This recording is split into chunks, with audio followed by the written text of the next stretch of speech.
so been working on the chassis here, trying to tie up some loose ends, and I am on to doing brake lines. So just want to give you guys a little, show you what I got going here for the brake lines, and I think I got a neat little setup going here. So what I'm using for brake lines is I'm using some of this Coupe brake lines. I've used this on a bunch of cars I've built over the years, and it works really well.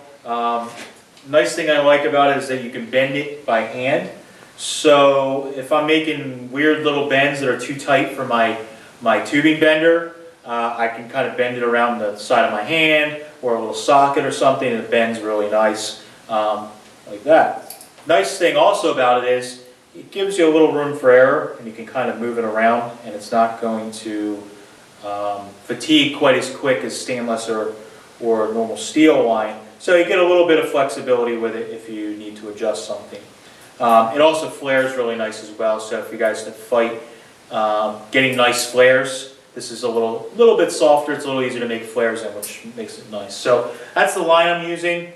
Little trick I usually do is I get some TIG wire, and I usually make it up out of TIG wire ahead of time. So this was for the passenger side here. This was some of the craziness I had going on, so I didn't want to go ahead and bend that out of my brake line right away. So I bent this up, and this gave me a rough idea of the shape, the length I need, and it allowed me to have the confidence to start bending that out of this brake line. I knew it would be really close. So that's what I'm using for this. We'll show you guys up close here what I'm doing to mount the brake line, and so you guys can see. Okay, so just to show you a little thing I've been using on this chassis that I think is pretty handy. I've seen some other guys doing it, and I figured I'd try it out on this car. So what I'm using here is these little steel, I guess they're cast brackets here, and what they do is these little tabs, you can weld them, of course, to the chassis, and they have little grooves cut in them so that you can actually, the brake line sits right down inside.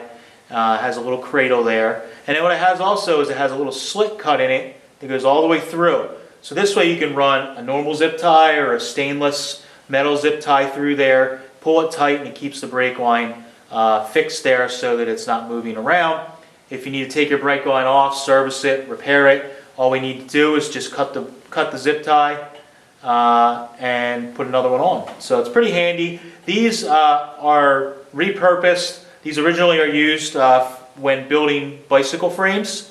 They use these for like derailleur cables, sometimes for hydraulic brake lines on some of the mountain bikes and stuff like that. Disc brakes, they use these. But if you look up a vintage bicycles parts supplier, they do sell these. They go anywhere from 50 cents to $1 a piece. And you know, I buy a batch of them, and they work really well. And I think they look pretty clean because it sets the brake line off kind of the same distance the whole way up the frame. So when you got it exposed, especially on a car like this that's open wheel car, you can see some of the brake lines up front, and it makes it just a cleaner way to do it instead of those little rubber coated clips that you run sheet metal screws into the frame. So this is what I got going on up here. I just got to run a couple brake lines in the back, and then we're kind of ready to move on to the next part.